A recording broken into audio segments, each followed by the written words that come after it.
খবর 24 সাথে আপনাকে স্বাগত। নতুন নতুন খবর জানার জন্য আমাদের চ্যানেলে চোখ রাখুন।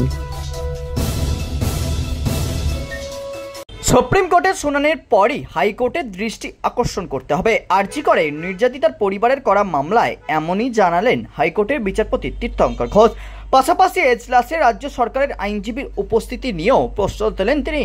শিয়ালদহ আদালত আরজি করে ধর্ষণ ও খুনের মামলার রায় দেবার আগেই হাইকোর্টে একটি আবেদন করেছিলেন নির্যাতিতার মা বাবা।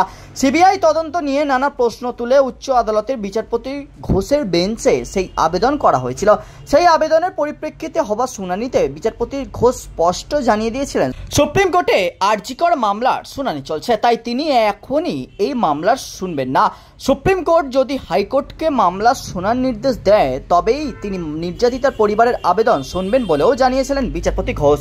বুধবার হাইকোর্টে নির্যাতিতার পরিবারের আবেদনের শুনানি ছিল। শুনানিতে নির্যাতিতার পরিবারের আইনজীবী জানান তারা সুপ্রিম কোর্টে নতুন করে আবেদন করেছিলেন। আগামী শুক্রবার শীর্ষ আদালতের শুনানির সম্ভাবনা রয়েছে। তারপরেই তার আর্জি সপ্তাহ দুয়েকের জন্য হাইকোর্টের মামলাটি মুলতবি রাখা হোক।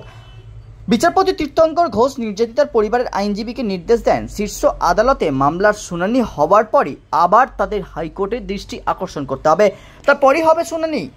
বুধবার শুনানিতে বিচারপতি ঘোষের এজলাসে উপস্থিত ছিলেন রাজ্যের তরফের আইনজীবীও।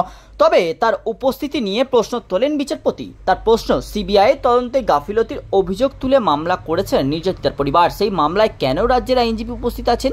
জবাবে রাজ্যের আইনজীবী জানান আদালতকে সহযোগিতা করতে এজলাসে আছেন তিনি। ব্যুরো রিপোর্ট, খবর 24।